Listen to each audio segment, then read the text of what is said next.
बिस्मिल्लाहिर्रहमानिर्रहीम। जी अस्सलाम वालेकुम। कैसे हैं आप सब?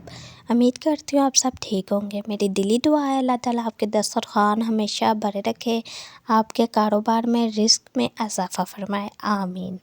तो आज हम बनाने लगे हैं आलू गोश्त फ्राई। बहुत मज़ेदार सी ये रेसिपी है, आपने मुकम्मल देखनी है वीडियो, ठीक है। तो रेसिपी बनाना शुरू करते हैं। सारी चीज़ों की तरतीब आपने सेम ही रखनी है। चिकन हमने लिया है 1 किलो। चिकन आप अपने हिसाब से कम ज़्यादा कर सकती हैं। तो अच्छी तरह से मैंने चिकन को वॉश कर लिया हुआ है। यहाँ पे हमारे पास है प्याज, बड़े साइज़ का हमने प्याज लिया था।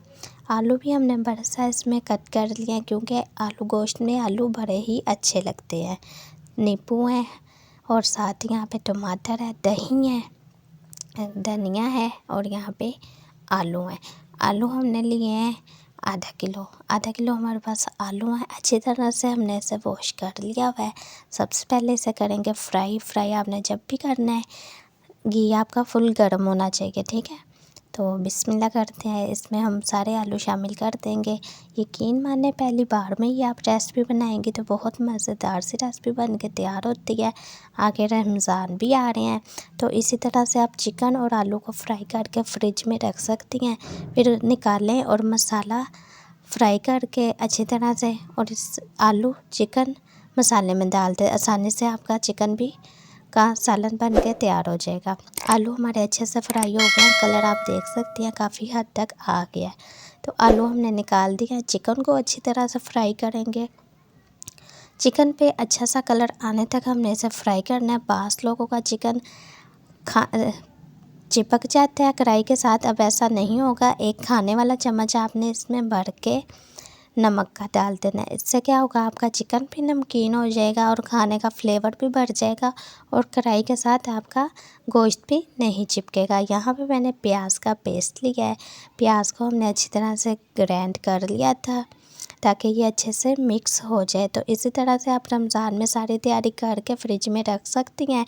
इफ्तारी से 1 घंटा पहले ही आप निकाल के बना सकती हैं। लहसुन अदरक और टमाटर का पेस्ट भी हमने बना के तैयार कर लिया। बिस्मिल्लाह करते हैं, ये भी हम इसमें ही शामिल कर देते हैं। बहुत आसान सी रेसिपी है। प्लीज़ चैनल को सब्सक्राइब कर दें, इससे हमारी हौसला अफजाई हो जाती है। अल्लाह पाक आपको खुश रखे, आमीन। यहाँ पे हमने दही लिया है, आधा कप मैंने दही लिया है, क्योंकि अभी चिकन ने भी गलना है। तो इसी दही के पानी में ही, लहसुन अदरक के पानी में ही दही गल जाएगा। बाकी मसाले, हल्दी लिया है यहाँ पे हमने, चाय वाला 1 चम्मच, लाल मिर्च खाने वाला 1 चम्मच, दरा मिर्च खाने वाला 1 चम्मच, सूखा धनिया खाने वाला 1 चम्मच। खुशबू के लिए होता है और बहुत ही अच्छा फ्लेवर इसका आता है। ज़रूर आप भी ट्राई किया करें हर खाने में। ज़ीरा पाउडर खाने वाला आधा चम्मच। अच्छी तरह से इन सारे मसालों को हमने मिक्स कर लेना है। तो ये लें जी, रमज़ान में कोशिश किया करें कम मसाले खाया करें, क्योंकि कम मसालों से आपका मैदा भी ठीक रहेगा। तो मैदे की जो तेज़ाबियत हो जाती है, पूरे दिन का रोज़ा रख के गर्मी हो जाती है। कम मसाले खाएंगे तो इंशाल्लाह आप ठीक रहेंगी। कवर दे देंगे अच्छी तरह से 10 मिनट के लिए। तो यहाँ इसे पकते हुए पूरे 10 मिनट हो गए हुए हैं। तो माशाल्लाह से ये आप देख सकती हैं अच्छी तरह से ये जो है चिकन हमारा नरम हो गया हुआ है, गल गया हुआ है। तो इसमें अभी पानी है, इसको हमने अच्छी तरह से ड्राई करना है, ठीक है, ताकि ये अच्छी तरह से खुश्क हो जाए पानी। तो साथ ही मैं यहाँ पे आलू शामिल कर दूँगी। आलू में जो कसर है अच्छे से, वो भी आलू भी गल जाएंगे। आलू में इतनी कसर नहीं है, थोड़ी सी है, वो गल जाएंगे इसी दम में। अच्छी तरह से हम इसको मिक्स कर लें, इसकी बुनाई कर लें। तो माशाल्लाह से आप देख सकती हैं 5 मिनट हो गए हैं इसकी बुनाई करते हुए। जो इसका घी था वो अच्छी तरह से ऊपर आ गया हुआ है।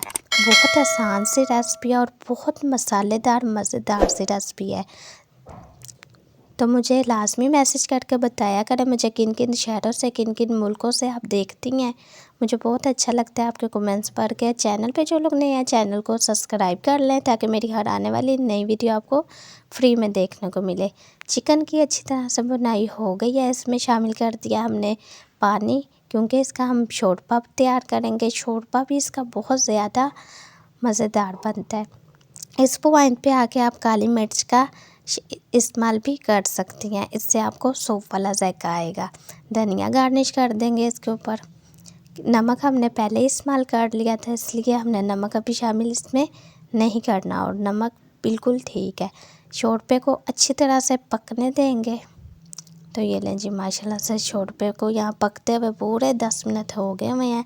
अच्छी तरह से आप देख सकते हैं, इसका कलर भी आ गया है। आलू मैं आपको चेक करवा दूँ यहाँ पे। तो ये लें जी, माशाल्लाह से आलू हमने बड़े साइज़ के रखे थे और प्रेशर के बिना ही ये कितने प्यारे गल गए हैं। और सालन जो है, खुशबुएँ इसकी आप पूछे ही मत। इंशाल्लाह ये रेसिपी नाराज़ हमसाई भी ये रेसिपी पूछने लाजमी आएगी। इतनी प्यारी इसकी खुशबू है और जायका पूछे ना। चलते हैं इसकी फ़ाइनल लुक की तरफ। तो माशाल्लाह अल्लाह की रहमतें हैं, नेमतें हैं, जिसके हमें फ़ायदा उठाना चाहिए। उम्मीद करती हूँ ये सिंपल सी रेसिपी आपको बहुत ज़्यादा पसंद आई होगी। इसे ज़्यादा से ज़्यादा शेयर करें।